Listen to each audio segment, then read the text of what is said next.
Picture this, it's a cold Monday morning, and you've just walked into your history class at school, ready for another typical day on the grind. But what's waiting for you isn't your typical lesson plan at all. Today, your teacher announced something different, a new movement. Its name, the Third Wave. Its motto, strength through discipline, strength through community, strength through action, strength through pride. Sounds like fun, right? And it doesn't take long before you're chanting along with the whole class. This was no fictional tale, it really happened. In 1967, at Cuberly High School in Palo Alto, California, a history teacher named Ron Jones ran an experiment so captivating and ultimately disturbing that it has since inspired books, films, and lessons about the dangers of fascism and conformity, a lesson we're about to embark on. But first, let's set the stage. It was the late 1960s, a time of student activism, anti-war protests, and civil rights movements. Amid this climate of questioning authority, history teacher Ron Jones faced a unique challenge. He was teaching his students about the Holocaust, and his students struggled to understand how ordinary Germans could stand by as such atrocities unfolded. They asked, how could so many people go along with something so obviously wrong? Jones decided to go beyond just answering their question. He wanted his students to feel it, so he devised an experiment he called the Third Wave. He didn't tell anyone his true aim, only that they'd be participating in something new and unique. On day one, Jones wrote strength through discipline on the chalkboard at the front of his class and told his students they'd be following strict rules for sitting, speaking, and moving. Each movement was precise. Surprisingly, the class went along eagerly. The atmosphere shifted from a typical classroom to something more intense, something more regimented. The next day, he introduced strength through community. He explained that true power comes from unity. He even created a salute, a raised cup hand gesture that students were required to use both in and out of class. And just like that, a sense of loyalty began to build.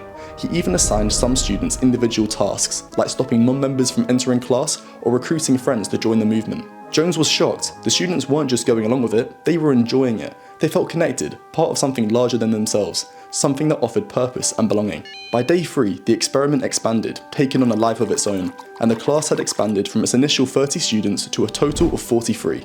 Jones wrote strength through action on the board and issued membership cards, with some marked with a red X. Those with an X were designated as informants, assigned to report on anyone breaking the rules. He was surprised when 20 such reports were made. Jones also instructed students on how to initiate new members, and by the end of the day, the movement had grown to over 200 members. Word of this third wave spread beyond Jones's classroom, and students from across the school asked to join.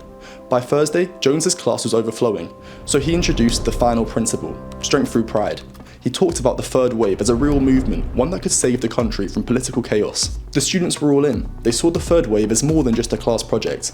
Loyalty and pride were now paramount, and the atmosphere grew tense. Former friendships took a backseat to loyalty to the movement, and even those who were skeptical found it easier to just go along than to resist. Jones, meanwhile, found himself facing a moral dilemma. He could see the power he was wielding in this setting, and he liked it.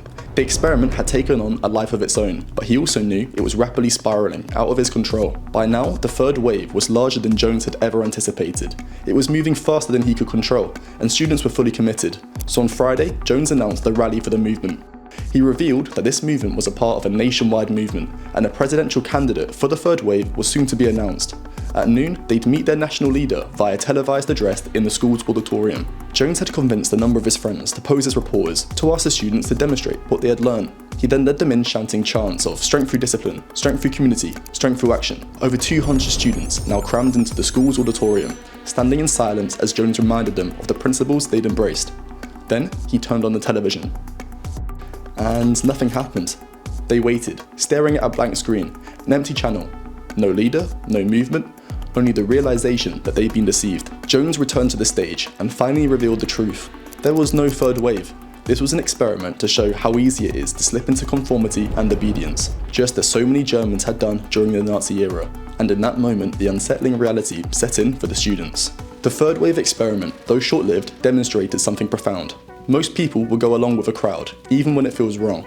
Jones's students didn't have to participate, but they wanted to fit in, to avoid standing out, and to be part of something powerful.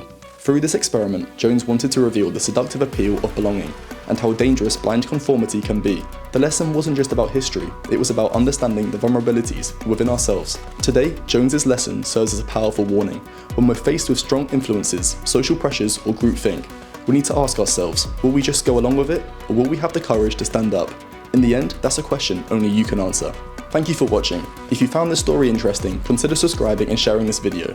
And remember, question everything, think for yourself, and don't just go with the flow. because sometimes that flow can take you to places you never intended to go.